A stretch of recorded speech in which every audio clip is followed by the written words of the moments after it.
पुणे ग्रामीण पोलीस शिपाई भरती 2021चा पेपर आपण सोडवतोय. त्यातला गणिताचा भाग आपण सोडवतोय. त्याच्या तिसऱ्या भागात तुमच्या सगळ्यांचं स्वागत आहे. 17व्या प्रश्नापर्यंत आपले प्रश्न सोडवून झालेले होते. आता पुढील प्रश्न बघूया. पुढील प्रश्न आहे 72 क्रमांकाचा. प्रश्न आहे 5 वर्षापूर्वी योगेश व आनंद यांच्या वयाचे गुणोत्तर 4:5 होते. आज योगेशचे वय 21 वर्ष असल्यास आणखी 3 वर्षानंतर आनंदचे वय किती? तर बघा, योगेशचे आपण आजचं वय Y म्हणूया आणि आनंदचं आजचं वय A म्हणूया. आता योगेशचं 5 वर्षापूर्वीचं वय आणि आनंदचं 5 वर्षापूर्वीचं वय यांच्या वयाचं गुणोत्तर किती होतं? 4:5 असं होतं, बरोबर. योगेशचं आजचं वय 21 वर्ष असल्यास, आता योगेशचं आजचं वय किती आहे?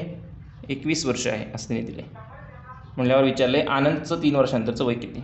योगेशचं आजचं वय 21 आहे, म्हणजे 21 - 5 छेद A - 5 बरोबर 4/5. 21 - 5 किती झालं? 16. 16 छेद 1 - 5 A - 5 बरोबर 4/5. दोन्ही जर उलटं गेलं तर A - 5 छेद 16 बरोबर 5/4. 16 इकडं गुणलं A - 5 बरोबर 5/4 गुणिले 16. 4 × 4 4 × 16 4 × 5 20. A - 5 बरोबर 20. म्हटल्यावर Aचं वय किती झालं? 25. आता Aचं आजचं वय, आनंदचं आजचं वय 25 आहे, तर आनंदचं 3 वर्षानंतरचं वय किती असणार? A + 3 बरोबर 28. 28 वर्षे वय असणार 3 वर्षानंतर. पुढचा प्रश्न बघूया 73 क्रमांकाचा. एका परीक्षेत 60% विद्यार्थी गणितात उत्तीर्ण झाले, 70% विद्यार्थी बुद्धिमापन चाचणीत उत्तीर्ण झाले व 28% विद्यार्थी दोन्ही विषयात अनुत्तीर्ण झाले, तर एकूण किती टक्के विद्यार्थी अनुत्तीर्ण झाले? तर बघा, आता एकूण 100% विद्यार्थी असणार, बरोबर. 100% पैकी 60% विद्यार्थी गणितात उत्तीर्ण झाले, बरोबर. मग हा आपण असं म्हणूया की गणितात, हा गणिताचा गोल आहे, तर गणितात किती झालेत? 60% विद्यार्थी उत्तीर्ण झालेत. त्यानंतर 70% विद्यार्थी बुद्धिमापन चाचणीत उत्तीर्ण झालेत. हे बुद्धिमापन चाचणीचा धरूया, बरोबर. बुद्धिमापन चाचणीत 70% विद्यार्थी झालेत. आता काही विद्यार्थी दोन्हीत पण उत्तीर्ण असतील, बरोबर की नाही. आणि उरलेले जे आहेत 28% विद्यार्थी दोन्ही विषयात अनुत्तीर्ण आहेत, म्हणजे बाहेर आहेत ते 28%. दोन्ही विषयात काय झाले? ते अनुत्तीर्ण झालेत, बरोबर. आता बघा काय ते, हा जो मधला भाग आहे त्याला आपण X म्हणूया. आता काय आहे? 60% अधिक हे इकडचे 70% आणि त्या दोन्हीतला वजा X जर आपण कॉमन काढला, बरोबर, अधिक त्यात आपण जर हे 28% मिळवले, तर एकूण किती व्हायला पाहिजेत? सगळे मिळून 100% व्हायला पाहिजेत, बरोबर की नाही. 60 आणि 70, 6 आणि 7 13 वजा X अधिक 28 बरोबर 100. 28 आणि 130 म्हणजे किती झाले? 158 वजा X बरोबर 100. म्हणजे X आपण इकडं नेऊया अधिकला आणि 100 इकडं वजा आणूया. 158 वजा 100 बरोबर X. म्हणजे X बरोबर किती झाले? 58%. म्हणजे 58% विद्यार्थी दोन्ही विषयात उत्तीर्ण आहेत. 8% विद्यार्थी दोन्ही विषयात उत्तीर्ण आहेत. अनुत्तीर्ण किती असतील विद्यार्थी? एका विषयात असू दे किंवा 2 विषयात असू दे, अनुत्तीर्ण किती झाले? तर 100 वजा 58 बरोबर 42%. 42% विद्यार्थी अनुत्तीर्ण झालेत एका विषयात किंवा 2 विषयात असे धरून. पुढील प्रश्न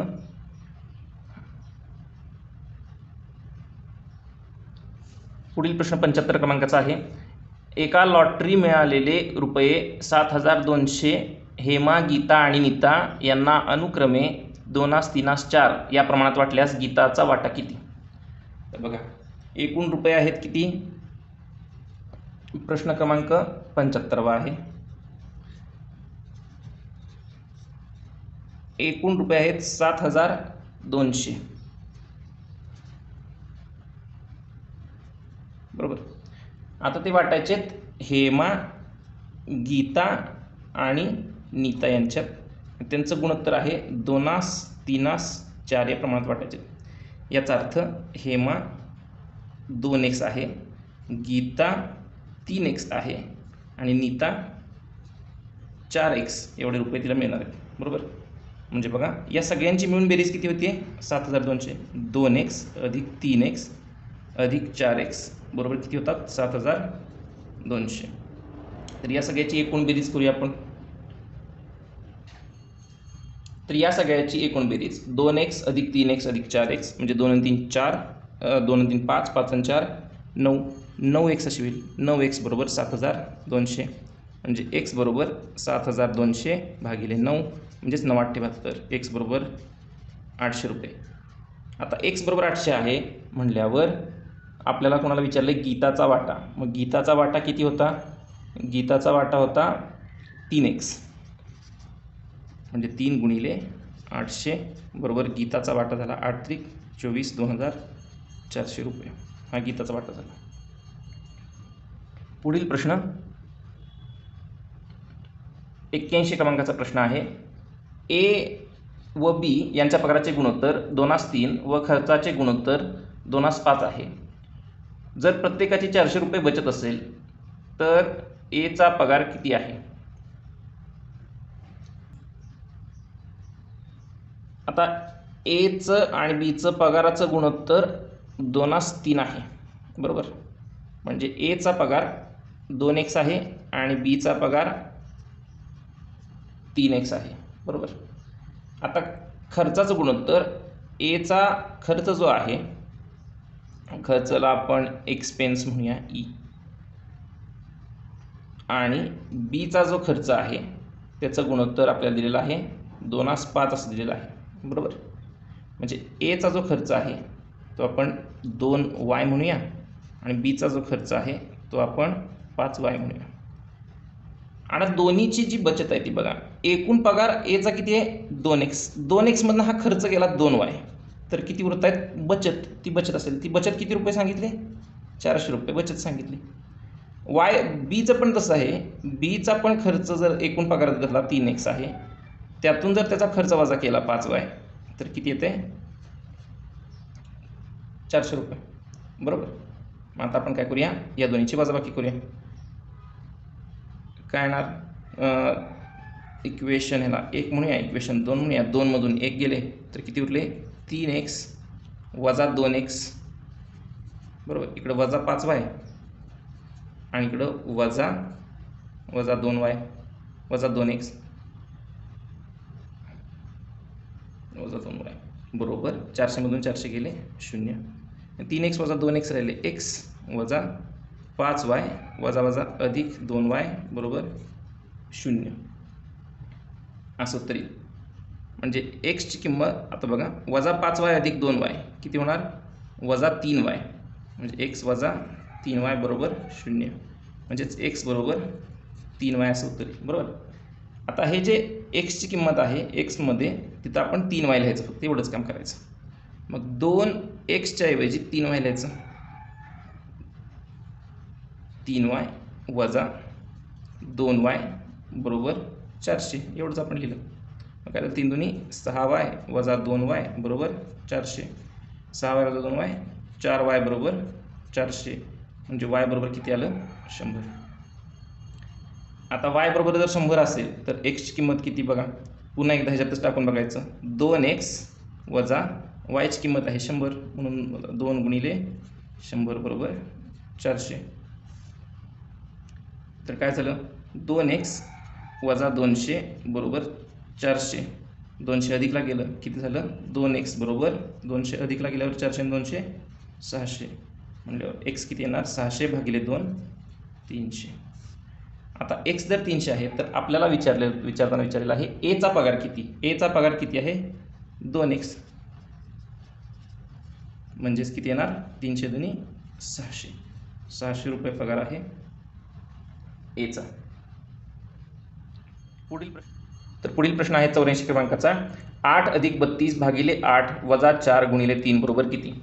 तर बघा आपण करून बघूया.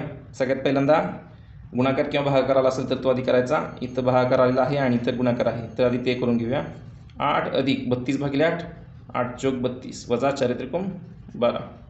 8 आणि 4 किती होणार? 12 वजा 12 0. याचं उत्तर 0 येईल. पुढचा प्रश्न बघा, 86 क्रमांकाचा प्रश्न आहे की 12 वाय 27 या तिन्ही संख्या प्रमाणात आहेत, तर y बरोबर किती? आता बघा, जेव्हा आपल्याला तीन संख्या प्रमाणात दिलेल्या असतात की आता आपल्याला दिलेले 12 y आणि 27 या तिन्ही संख्या कशा आहेत? प्रमाणात आहेत. प्रमाणात तीन संख्या असतात तेव्हा पहिल्या आणि शेवटच्याचा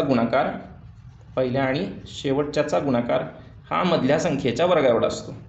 आता 12 गुणिले 27 करूया. 12 पंचे 60, 12 संग 72, 12 सते 84, 12 दुनी 24, 24 आणि 8 32, 324, वायचा वर्ग 324. आता कशाचा वर्ग 324 असतो? तर 18चा वर्ग 324, म्हणून वाय बरोबर किती असलं पाहिजे? 18 असलं पाहिजे.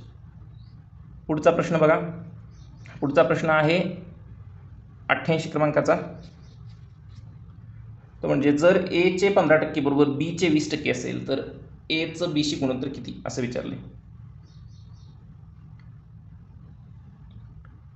जर एचे 15% म्हणजे ए गुणिले 15% 15/100 बरोबर बीचे 20% असतील म्हणजे 20/100. 100 100 दोन्हीकडे आहे भागिलेला म्हणून कॅन्सल झालं.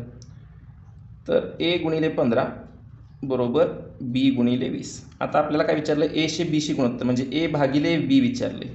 म्हटल्यावर बी इकडं भागिलेला एला आलं तर ए भागिले बी झालं. तर आता 15 इकडं भागिलेलं न्यायचं 20ला, 20 भागिले 15 म्हणजे एचं बीशी गुणोत्तर किती होणार? 5 चौक 20 आणि 5 त्रिक 15, 4 3 असं गुणोत्तर येणार. आता यात 87 क्रमांकाचा एक प्रश्न राहिला माझ्याकडून, वरच होता. मंगेशला मराठी व इंग्रजीत सरासरी 65 गुण मिळाले, इंग्रजी व गणितात सरासरी 70 गुण मिळाले आणि गणित व मराठीत सरासरी 80 गुण मिळाले, तर मंगेशला फक्त मराठीत किती गुण मिळाले? तर बघूया आपण. तर मराठी आणि इंग्रजीत, मराठी अधिक इंग्रजीत सरासरी गुण किती आहेत? म्हणजे मराठी आणि इंग्रजी भागिले 2 केलं तर सरासरी गुण किती आहेत? 65. म्हणजे मराठी आणि इंग्रजीत मिळून किती आहेत? मराठी अधिक इंग्रजी मिळून आहे 65 गुणिले 2 130. पुढं इंग्रजी व गणितात, इंग्रजी व गणितात सरासरी गुण किती आहेत? 70 आहेत. म्हणजे भागिले 2 केल्यावर 70 येतं. म्हणजे इंग्रजी व गणितात किती आहेत? 7 दुनी 14, 140 गुण आहेत. आणि गणित व मराठीत सरासरी किती गुण आहेत? 80 आहेत. म्हणजे याचा अर्थ गणित आणि मराठी मिळून किती बनतात? 8 दुनी 16, 160. तर बघा, आपण काय करूया? या तिन्हींची बेरीज करूया एकत्र. मराठी अधिक इंग्रजी अधिक गणित अधिक मराठी बरोबर 130 अधिक 140 अधिक 160. बघा, मराठी 2 वेळा आलं, इंग्रजी 2 वेळा आणि गणित 2 वेळा. मराठी अधिक इंग्रजी अधिक गणित बरोबर 160 आणि 140 300 होतात. 300 आणि 400 430. म्हणजे मराठी अधिक इंग्रजी अधिक गणित मिळून किती होतात? 2 इकडं भागिलेलं, इकडं गुणिलेलं होतं, इकडं भागिलेला 430 भागिले 2 म्हणजे बे 2 4, बे के बे, बे 5 10, 215. मराठी इंग्रजी आणि गणित तिन्हीत मिळून 215 होतात. तर आपल्याला कशाचं विचारलं आहे? फक्त मराठीचं विचारलं आहे. म्हणजे मराठी यातलं कट केलं पाहिजे. मराठीचं विचारलं आहे म्हणजे इंग्रजी आणि गणित कट केलं पाहिजे. मग इंग्रजी आणि गणितात किती होते? 140. मग यातले इंग्रजी आणि गणित कट करूया. मग काय होतील? मराठीचे. मग 215मधून इंग्रजी आणि गणिताचे कट करूया आपण. 140 कट करूया. किती उरतात मराठीमध्ये? 5 5, 4 11, 75. मराठीमध्ये किती गुण मिळाले? 75 गुण मिळाले. याच्यानंतरचा पुढील प्रश्न आहे 94 क्रमांकाचा. 2 संख्यांचा लसावी 240 व मसावी 8 आहे. त्यापैकी एक संख्या 40 असल्यास दुसरी संख्या खालीलपैकी कोणती? तर बघा, लसावी आणि मसावीमध्ये एक सूत्र आहे की लसावी गुणिले मसावी बरोबर त्या 2 संख्यांचा गुणाकार.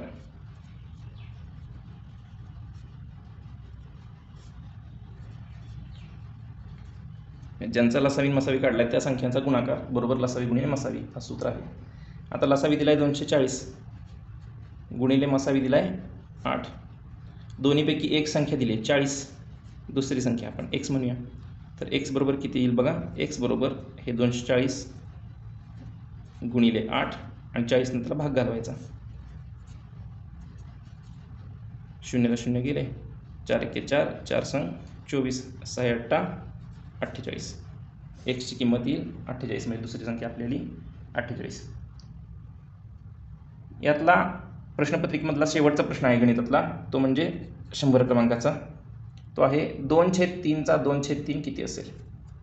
आता बघा 2/3 चा 2/3 किती असेल, तर किती होणार. 2 दुणे 4, 3 त्रिक 9. आता पर्यायामध्ये आपल्याला पॉईंटमध्ये उत्तर विचारले, म्हणजे पॉईंटमध्ये उत्तर काढायचं. पहिला भाग लागणार शून्याचा, का तर भागच जात नाही, मग पॉईंट घेतला आणि इथे एक 0 दिला. 9 चोक 36 उरले 4, पुन्हा एकदा 0 घेतला, पुन्हा 9 चोक 36 उरले 4, पुन्हा एकदा 0, 9 चोक 36. मग हे रिपीट होत जाणार. मग काय होणार 0.444 म्हणजे 0.4 आवर्ती टिंबर असं उत्तर येणार. तर अशा प्रकारे आपण पुणे ग्रामीण पोलीस शिपाई भरती 2021 चा पेपर, त्यातला गणिताचा भाग आपण या ठिकाणी पूर्ण केलेला आहे. हा 3रा भाग झालेला आहे. पुढच्या वेळी आपण अजून दुसऱ्या पोलीस भरतीचे पेपर असतील किंवा अजूनही कोणते पेपर असतील तर ते आपण सोडवण्याचा प्रयत्न करू. तुमच्याकडे जर काही दुसरे पेपर असतील, दुसरे गणित असतील तर ती आम्हाला नक्की पाठवा, आपण ते देखील सोडवू. व्हिडिओ पाहिल्याबद्दल धन्यवाद.